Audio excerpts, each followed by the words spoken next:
Hello dear students, myself Amit Gahlot. और आज हम लोग इनऑर्गेनिक केमिस्ट्री का एक बहुत important topic S block element cover करने वाले हैं। ठीक है, एस ब्लॉक एलिमेंट, तो जो ब्लॉक ये वर्ड आया है ये कहाँ से आया है? ये आया है आपका पैराडिक टेबल से। ठीक है, तो थोड़ा सा पैराडिक टेबल के बारे में बात कर लेते हैं। तो जो पैराडिक टेबल है अपनी, ये 4 पार्ट्स में, 4 ब्लॉक्स में डिवाइडेड है। ठीक है, और वो हम जानते हैं वो कौन कौन से हैं आपके। वो है आपके S block, P block, D block and F block. ठीक है, तो जो एस ब्लॉक में जो एलिमेंट्स आएंगे वो एस ब्लॉक एलिमेंट्स, जो पी ब्लॉक के एलिमेंट्स होंगे वो पी ब्लॉक, और जो डी ब्लॉक में एलिमेंट्स आ रहे होंगे वो डी ब्लॉक के एलिमेंट्स, सिमिलरली आपका एफ ब्लॉक के एलिमेंट्स। ठीक है, तो बात आती है आपकी ये जो एस ब्लॉक एलिमेंट्स है, इनको एस ब्लॉक एलिमेंट्स ही क्यों कहा गया है। ठीक है, तो ये जो एस ब्लॉक एलिमेंट्स होंगे, तो उससे पहले थोड़ा सा मैं आपको ब्रीफ कर दूं एटम के बारे में। तो व्हाट इज एटम? एटम क्या होता है? उसके अंदर एक न्यूक्लियस होता है। ठीक है, उसके अराउंड कुछ इलेक्ट्रॉन्स जो होंगे आपके एक सेल में रिवॉल्व हो रहे होते हैं। ठीक है, कुछ इलेक्ट्रॉन क्या हो रहे होते हैं आपके? रिवॉल्व हो रहे होते हैं। तो कुछ इलेक्ट्रॉन इनर साइड रिवॉल्व होते हैं, कुछ इलेक्ट्रॉन आउटर साइड रिवॉल्व होते हैं।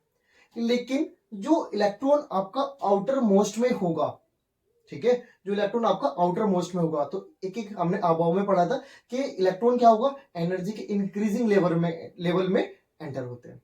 ठीक है, तो ये जो लास्ट इलेक्ट्रॉन एंटर होगा, ये जिस सब सेल में एंटर होगा वो उसी ब्लॉक का एलिमेंट होगा। ठीक है, जैसे इसमें क्या होगा, अगर एस ब्लॉक एलिमेंट की अगर मैं बात करूं, एस ब्लॉक एलिमेंट की बात करूं, तो last electron enters into NS subshell, NS subshell.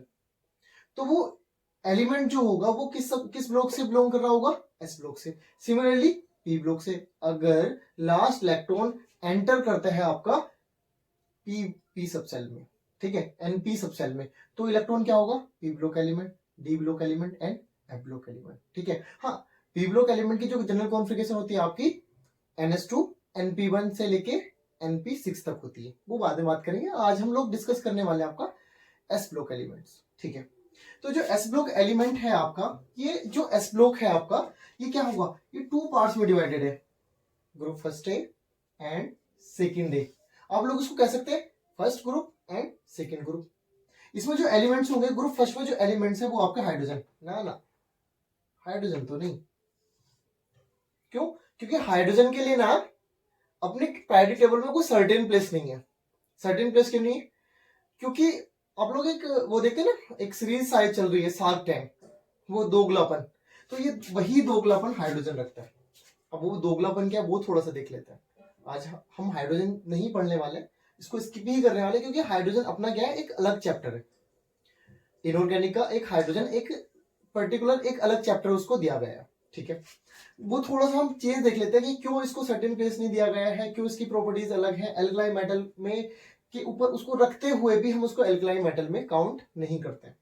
तो मैं क्या करता हूं, हाइड्रोजन जो है ना वो मेटल के साथ भी रिएक्शन करता है और नॉन मेटल के साथ भी रिएक्शन देता है। ठीक है, अगर मेटल के साथ रिएक्ट करता है तो कंपाउंड बनाएगा वो, सपोज करो MH यानी कि NH टाइप के कंपाउंड बनाएगा। सिमिलरली अगर मेटल के साथ रिएक्ट करता है, मैं डायरेक्ट कंपाउंड लिख रहा हूं, आपका HF टाइप के कंपाउंड बनाएगा।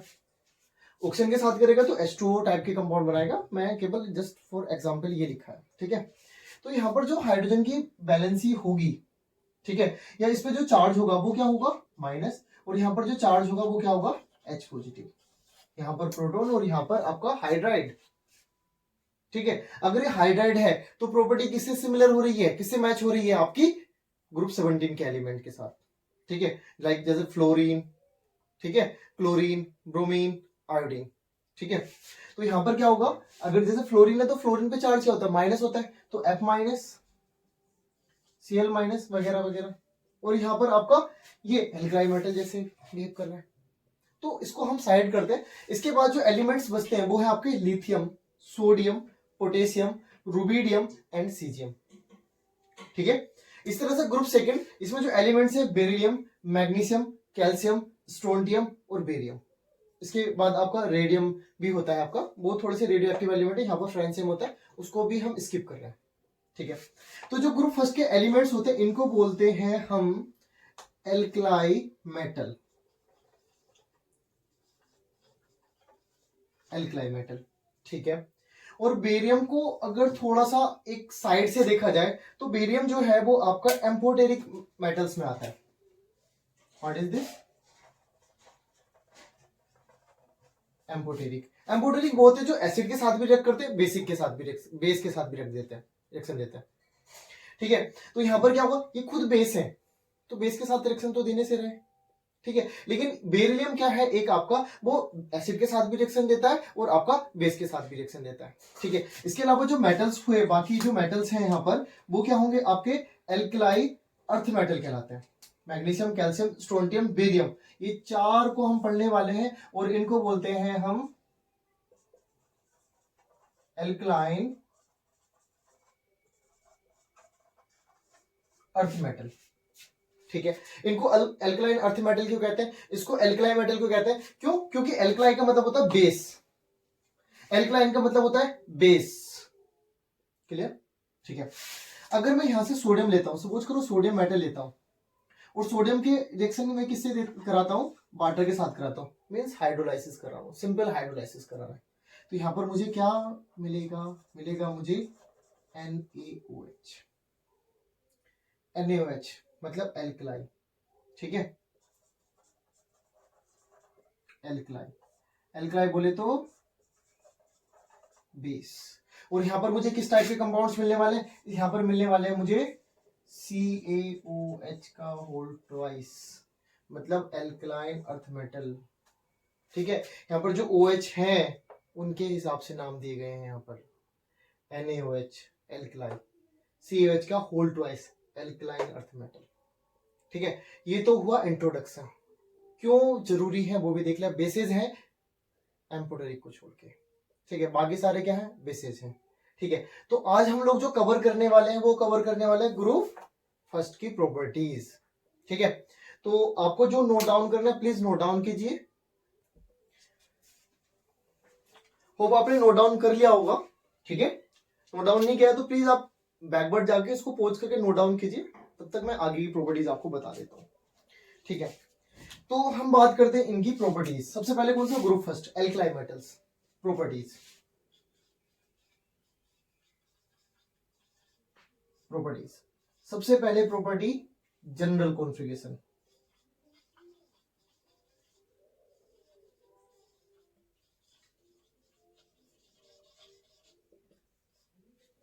जनरल कॉन्फ़िगरेशन, ठीक है, तो जनरल कॉन्फ़िगरेशन में आपको डायरेक्ट बताऊं तो NS1 होती है, लेकिन हम उसको फाइंड आउट करना सीखने वाले हैं। ठीक है, अपना क्या सबसे पहले एलिमेंट क्या है, लिथियम है, और लिथियम का एटॉमिक नंबर होता है 3। ठीक है, अगर मैं इसकी जनरल कॉन्फ़िगरेशन लिखूं तो होगी 1s2 एंड 2s1। ठीक है, नेक्स्ट एलिमेंट है आपका सोडियम, और एटॉमिक नंबर 11। कॉन्फ़िगरेशन लिखे तो 1s2 2s2 2p6 and 3s1। Potassium atomic number 19, configuration होगी 4s1। ठीक है, नेक्स्ट आपका रुबिडियम, कॉन्फ़िगरेशन होगी 5s1।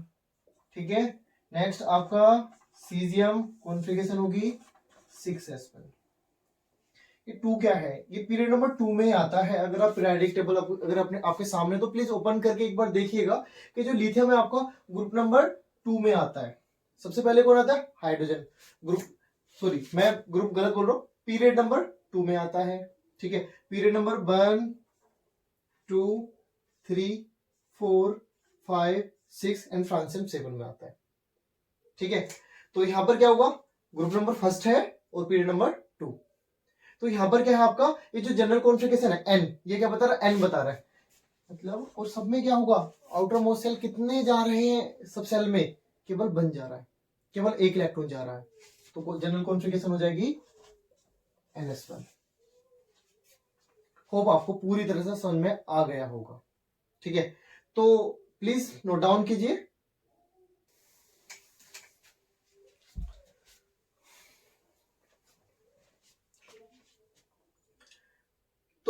स्टूडेंट्स नेक्स्ट प्रॉपर्टी है अपनी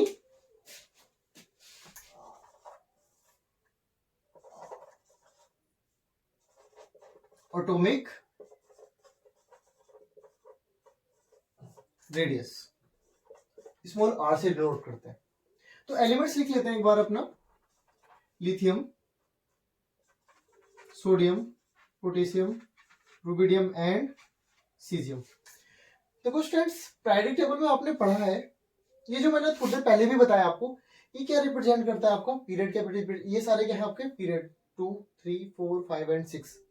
पीरियड क्या बताता है आपका, नंबर ऑफ सेल्स बताता है। अगर लिथियम सेकंड पीरियड में आता है तो दैट मीन्स उसके पास कितने सेल्स है, 2 सेल्स है। सोडियम कितने सेल्स है, 3 सेल्स है। ठीक है, आप एक चीज देख रहे हैं, जैसे जैसे नंबर ऑफ सेल्स बढ़ेंगे तो आउटर मोस्ट सेल तक की डिस्टेंस, न्यूक्लियस से आउटर मोस्ट सेल की जो डिस्टेंस होगी वो भी इंक्रीज होगी। दैट मीन्स जैसे जैसे नंबर ऑफ सेल्स बढ़ेंगे वैसे वैसे एटॉमिक रेडियस भी इंक्रीज होगी। If I go to top to bottom, number of shells आपके इंक्रीज हो रहे हैं, इंक्रीज हो रहे होंगे तो एटॉमिक रेडियस भी आपकी इंक्रीज होगी। तो what is the trend of atomic radius in first group, lithium की जो रेडियस होगी वो सबसे कम, देन आपका sodium, potassium, rubidium and caesium की रेडियस सबसे ज्यादा एटॉमिक रेडियस। ठीक है, यहां से अपनी बहुत सारी प्रॉपर्टीज भी आने वाली हैं। ठीक है, प्रॉपर्टीज क्या है आपकी, नेक्स्ट प्रॉपर्टी है आपकी चार्ज। चार्ज, ठीक है, जो चार्ज होगा वो किस पे होने वाला है, एटम पे होने वाला है। तो जो चार्ज होगा, ये जो सारे एलिमेंट्स हैं लिथियम टू सीजियम, ये सारे क्या होंगे आपके मोनो पॉजिटिव होने वाले हैं। क्या होने वाले हैं आपके, मोनो पॉजिटिव होने वाले। मींस ये कैसे एलिमेंट होंगे, एम पॉजिटिव टाइप के एलिमेंट्स होने वाले हैं। ठीक है, एम पॉजिटिव मतलब Li positive, Na positive, K positive और भी जो कोई भी एलिमेंट्स है। ठीक है, ऐसा क्यों, मैं सोडियम को पिक कर रहा हूं, सोडियम अगर कोई भी चार्ज नहीं है, ठीक है, तो इलेक्ट्रॉन होंगे 11, क्योंकि एटॉमिक नंबर भी होता है 11। अभी आपने कॉन्फ़िगरेशन लिखी थी इसकी, 1s2, 2s2, 2p6 and 3s1। First cell में कितने इलेक्ट्रॉन्स हैं, 2 इलेक्ट्रॉन्स हैं। सेकंड सेल में कितने इलेक्ट्रॉन है, 2 एंड 6, कितने इलेक्ट्रॉन्स हैं, 8 हैं। देन आपके कितने इलेक्ट्रॉन्स हैं थर्ड सेल में, 1। ठीक है, तो स्टूडेंट्स एक थोड़ा सा मेरा ना आपसे एक छोटा सा क्वेश्चन है, मैं आपसे पूछना चाहूंगा, आप लोग ये वीडियो आप जेई या नीट की तैयारी क्यों कर रहे हैं, तो आपका जवाब होगा सर करियर की स्टेबिलिटी चाहते हैं। तो आप मुझसे पूछो कि सर आप क्यों पढ़ा रहे हो, तो मेरा भी सिमिलर आंसर होगा, करियर की स्टेबिलिटी चाहता हूं। ठीक है, यूनिवर्स में कुछ भी हो रहा है, कोई भी रिएक्शन हो रही है, कुछ भी, नेचर कभी भी अनस्टेबल नहीं होना चाहता, वो क्या चाहता है, हमेशा स्टेबल। तो ये भी तो जैसे आप स्टेबल होना चाहते हो, तो आपका एलिमेंट सोडियम है, लिथियम है, तो ये भी तो स्टेबल होना चाहेंगे। स्टेबल कैसे होंगे, और ये एलिमेंट है तो एलिमेंट की तरह से स्टेबल होंगे। तो आपका जो ग्रुप 18 है नोबल गैसेस, आपको पता है वो क्या सबसे ज्यादा स्टेबल है, वो रिएक्शन भी किसी से नहीं करते हैं। ठीक है, जल्दी से रिएक्शन भी नहीं देते हैं। कुछ एलिमेंट्स तो रिएक्शन देंगे ही नहीं कभी आपको, दो एलिमेंट्स है लाइक जेनन, वो रिएक्शन करेंगे ऑक्सीजन और फ्लोरीन के साथ, वो बात की बात है, जब ग्रुप 18 पढ़ रहे होंगे, पी ब्लॉक पढ़ रहे होंगे, तब बात करेंगे। ठीक है, तो हर एक एलिमेंट क्या चाहेगा कि मैं भी नोबल गैस बन जाऊं। ठीक है, तो नोबल गैस बनने के लिए क्या करना पड़ेगा, आउटर मोस्ट सेल में कितने इलेक्ट्रॉन रखने पड़ेंगे, 8 इलेक्ट्रॉन। लेकिन भाई साहब के पास तो एक एक्स्ट्रा है, अब तो ये एक्स्ट्रा इलेक्ट्रॉन क्या करना पड़ेगा, लूज करना पड़ेगा। लूज करना पड़ेगा तो ऐसे तो किसी कहीं पे लूज नहीं कर देंगे। ठीक है, वो भी ह्यूमन नेचर होता है। ठीक है, तो यहां पर क्या करना पड़ेगा, ये इलेक्ट्रॉन किसी दूसरे एलिमेंट को डोनेट करना पड़ेगा, खुद बन जाएंगे भाई साहब Na पॉजिटिव। ठीक है, Na पॉजिटिव बने तो इलेक्ट्रॉन बचे कितने, 10, 2 एंड 8। अभी कॉन्फ़िगरेशन होगी noble gas, like noble gas configuration, मैं कह सकता हूं like noble gas configuration, like neon, तो नियोन में कितने इलेक्ट्रॉन होते हैं आउटरमोस्ट शेल में? 8 इलेक्ट्रॉन। अगर नोबल गैस की कॉन्फ़िगरेशन आ गई है तो भाई साहब हो सकते हैं क्या? स्टेबल। किसकी बात कर रहे हैं? सोडियम की। स्टेबल हो गए, ठीक है। तो इस तरह से क्या होगा, अगर अपने आप को स्टेबल करना होगा तो एक इलेक्ट्रॉन लूज करना पड़ेगा, दूसरा इलेक्ट्रॉन लूज करना चाहेगा, स्टेबल हो गए तो क्यों करूंगा, ठीक है। तो अगर यहां पर स्टेबल हो गया है तो यहां पर क्या होगा? Li positive, Na positive and K positive. हाँ, लिथियम की बात करें तो डुप्लेट कंप्लीट करेगा लाइक हीलियम गैस, ठीक है। अगर क्लियर है तो प्लीज नोट डाउन कीजिए। अभी हमने कौन कौन सी प्रॉपर्टीज देख ली है? जनरल कॉन्फ़िगरेशन देख ली है, ठीक है। एटॉमिक रेडियस देख ली है, एटॉमिक रेडियस का ट्रेंड देख लिया है, चार्ज ऑन एटम देख लिया है, ठीक है। नेक्स्ट है आपका आयनाइजेशन एनर्जी या ionisation enthalpy, property number D, ionisation enthalpy और आयनाइजेशन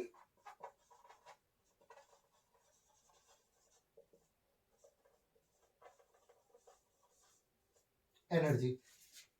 तो ये आयनाइजेशन एनर्जी क्या होता है, आयनाइजेशन एंथैल्पी क्या होता है? एक ही बात है, आई क्या होता है, सीधे बात करते हैं, ठीक है। देखो ये क्या होगा, प्रायोरिटी टेबल में हमने पढ़ा है, एटॉमिक स्ट्रक्चर में हमने पढ़ा है कि एक इलेक्ट्रॉन है जो आउटर मोस्ट सेल में है, आउटर मोस्ट सेल में, इसको मुझे क्या कराना है? रिमूव कराना है। तो सिंपल करा सकते हैं क्या? नहीं करा सकते हैं। क्यों? क्योंकि इस इलेक्ट्रॉन को कौन अट्रैक्ट कर रहा है? जो न्यूक्लियस में प्रोटॉन्स है, यानी कि जो पॉजिटिव चार्ज है वो इस नेगेटिव चार्ज को क्या कर रहा है? अट्रैक्ट कर रहा है। तो ठीक है, ये अट्रैक्शन में जितना होगा उससे ज्यादा हम एनर्जी लगा के इसको रिमूव करा देंगे। हाँ बिल्कुल, ये जो रिक्वायर्ड एनर्जी है ना, इसको बाहर निकालने के लिए, रिमूव कराने के लिए, आयनाइज कराने के लिए, यही रिक्वायर्ड एनर्जी क्या है आपकी? आयनाइजेशन एंथैल्पी है। तो इसमें क्या ट्रेंड होगा? हर एटम के लिए अलग रहने वाला है। हाँ ठीक है, लिथियम है सपोज कीजिए, तो लिथियम का हमने देखा जो साइज है, एटम साइज है, वो क्या है आपका? बहुत ज्यादा कम है। मतलब इलेक्ट्रॉन क्या होगा? न्यूक्लियस के बहुत ज्यादा क्लोज होगा, तो अट्रैक्शन भी क्या होगा आपका? बहुत ज्यादा होगा। नीचे जाते जाते आपका सीजियम बहुत बड़ा एटम है, आउटर मोस्ट सेल से डिस्टेंस क्या होगी आपकी? बहुत ज्यादा होगी, अट्रैक्शन क्या होगा? कम होगा। तो दैट मीन्स इस इलेक्ट्रॉन को रिमूव कराना क्या होगा आपके लिए? डिफिकल्ट है। इस इलेक्ट्रॉन को रिमूव कराना है तो क्या होगा आपके लिए? इजी प्रोसेस होगा। डिफिकल्ट है तो एनर्जी भी क्या लगने वाली है? ज्यादा लगने वाली है, मोर एनर्जी रिक्वायर्ड। यहां पर एनर्जी कम में क्या हो जाएगा? Less energy required. तो दैट मीन्स जिस एटम का साइज कम होगा, छोटा होगा, वहां पे एनर्जी ज्यादा, आयनाइजेशन एनर्जी ज्यादा। तो ट्रेंड क्या होने वाला है? लिथियम, लिथियम में सबसे ज्यादा रिक्वायर्ड एनर्जी, आयनाइजेशन एनर्जी सबसे ज्यादा रिक्वायर्ड है। देन आपका sodium, potassium, rubidium and caesium, ठीक है। प्लीज नोट डाउन कीजिए। तो स्टूडेंट्स, हमने अभी एक ट्रेंड देखा है, lithium, then potassium, then sorry lithium, then sodium, then potassium, rubidium and caesium, ठीक है। तो एक चीज और आप मुझे बताइए, आपने हमेशा देखा है Na पॉजिटिव, कभी आपने देखा है क्या Na2 पॉजिटिव? नहीं देखा होगा। और ऑलवेज देखा होगा। रीजन क्या है? तो थोड़ी देर पहले हमने डिस्कस किया था कि Na पॉजिटिव क्या है, वो अपने आप में स्टेबल हो चुका है, तो यहाँ पर दूसरे इलेक्ट्रॉन को लूज करने की जरूरत ही क्या है?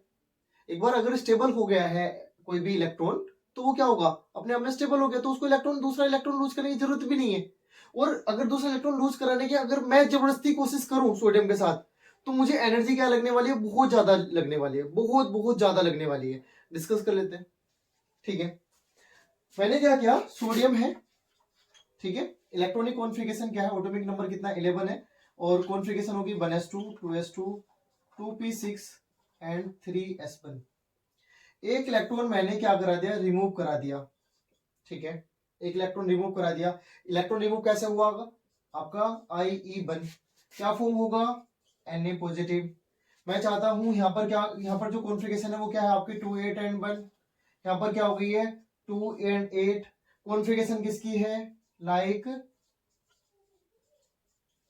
नोबल गैस, या लिख सकते हैं लाइक नियोन। ठीक है, ये क्या हो गया है, स्टेबल हो गया है। क्या हो गया है, ये स्टेबल हो गया है।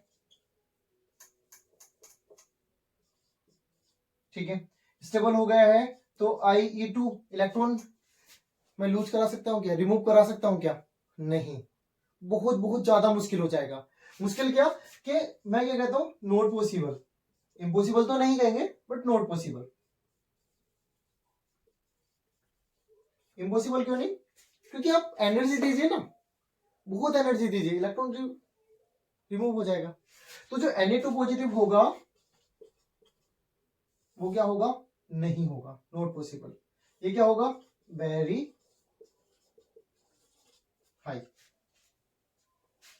क्लियर। तो प्लीज आप ये जो प्रॉपर्टीज हैं अभी तक आप प्लीज नोट डाउन कीजिए। आपके जो नोट्स हैं, ठीक है, आपको सबको पता है कि जो ये अपना इनऑर्गेनिक चैप्टर्स होते हैं ना, इनऑर्गेनिक के जो चैप्टर्स होते हैं ये क्या पूरा थ्योरेटिकल बेस्ड होते हैं। मैंने कोशिश की आपको फ्लो चार्ट की तरह से समझाने की। ठीक है, तो प्लीज आप नोट डाउन कीजिए। और एग्जाम टाइम में आपको थ्योरी नहीं पढ़नी है, थ्योरी पढ़ने बहुत ज्यादा टाइम कंज्यूम होता है आपका। अब फ्लो चार्ट देखेंगे, एक बार आप देखेंगे और ये फटाफट फटाफट फटाफट आपको रिमाइंड होते चले जाएंगे। तो प्लीज आप कोशिश कीजिएगा कि फ्लो चार्ट की तरह से ही नोट्स को मेंटेन किया जाए। ठीक है, तो प्लीज नोट डाउन कीजिए। उसके बाद में आप स्टूडेंट्स, नेक्स्ट प्रॉपर्टी है हमारी इलेक्ट्रोनिगेटिविटी। तो इलेक्ट्रोनिगेटिविटी जो है अपना, सबसे पहली बात तो ये व्हाट इज इलेक्ट्रोनिगेटिविटी, ये क्वेश्चन आपका आना चाहिए। तो इसका आंसर क्या होगा आपका, the tendency to attract the electron, the shared electron towards itself. यानी कि कोई शेयर्ड इलेक्ट्रॉन है उसको अपनी तरफ अट्रैक्ट करने की जो टेंडेंसी है वो क्या होगी आपकी, इलेक्ट्रॉन निगेटिविटी। तो ये जो शेयर्ड इलेक्ट्रॉन है मैं आपको एक बार थोड़ा सा एग्जांपल करके बता देता हूँ। जैसे आपका लिथियम है और एक आपका क्लोरीन है, दोनों मिलकर कंपाउंड क्या बनाएंगे, LiCl। तो इनके बीच में जो बॉन्ड बनने वाला होगा वो कौन सा बॉन्ड होगा, कोवैलेंट बॉन्ड होगा। जहां पर शेयर्ड इलेक्ट्रॉन होता है वहां पे कौन सा बॉन्ड बनता है आपका, कोवैलेंट बॉन्ड बनता है। इस शेयर्ड इलेक्ट्रॉन को अपनी तरफ अट्रैक्ट करने की टेंडेंसी को ही क्या कहते हैं, इलेक्ट्रोनिगेटिविटी कहते हैं। ये अट्रैक्ट कैसे करेगा, जिस एटम का साइज जितना स्मॉलर होगा, जिस एटम का साइज जितना स्मॉलर होगा इलेक्ट्रॉन को उतना ही अटैक कर पाएगा। ठीक है, अगर साइज यहां पर ज्यादा हो तो न्यूक्लियस क्या होगा, इलेक्ट्रॉन से एक फार है ना, एक दूरी पे होगा। ठीक है, इस इलेक्ट्रॉन को अट्रैक्ट करना क्या होगा, कम, मतलब जो उसकी टेंडेंसी होगी अट्रैक्ट करने की वो क्या टेंडेंसी क्या होने वाली है, कम होने वाली है। तो यहाँ पर सबसे जो स्मॉलर साइज था वो किसका था, लिथियम का। हमने देखा है ना कि जब मैं ग्रुप में टॉप टू बॉटम चलता हूं तो लिथियम का क्या है साइज, सबसे छोटा है। देन आपका सोडियम का है, देन आपका पोटेशियम, रुबिडियम एंड सीजियम। मतलब क्या है कि आपके नंबर ऑफ सेल्स इंक्रीज होंगे तो रेडियस भी इंक्रीज होगी, और रेडियस इंक्रीज होगी तो इलेक्ट्रोनिगेटिविटी क्या होगी आपकी, डिक्रीज हो जाएगी।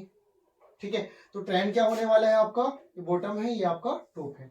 ठीक है, तो ट्रेंड क्या होने वाला है, लिथियम, ठीक है, देन आपका सोडियम, देन आपका potassium, rubidium and caesium.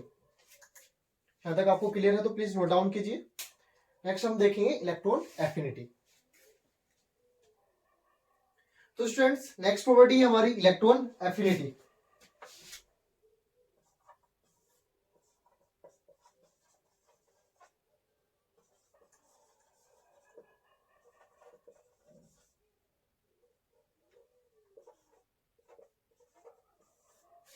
Electron affinity या इलेक्ट्रॉन गेन एंथैल्पी। ठीक है, अब इसमें क्या है कि कोई इलेक्ट्रॉन है आपका उसको गेन करना है, कोई इलेक्ट्रॉन है आपका उसको गेन करना है, पूरी कंप्लीटली गेन करना है। अगर उसको शेयर्ड इलेक्ट्रॉन को अपनी तरफ अट्रैक्ट करना है तो इलेक्ट्रॉन एफिनिटी, और इलेक्ट्रॉन को पूरी तरह से गेन करना है तो इलेक्ट्रॉन एफिनिटी। ठीक है, तो इसमें क्या होगा, अट्रैक्ट भी तो वही कर पाएगा ना जो अट्रैक्शन अच्छे से कर पाए, और अट्रैक्शन कौन अच्छे से कर पाएगा, जिसका साइज क्या होगा, स्मॉलर होगा। तो इसका ट्रेंड भी क्या रहने वाला है आपका, लिथियम, देन आपका सोडियम, देन आपका पोटेशियम, देन आपका रुबिडियम और सबसे कम सीजियम। रीजन क्या है वो समझ लीजिए।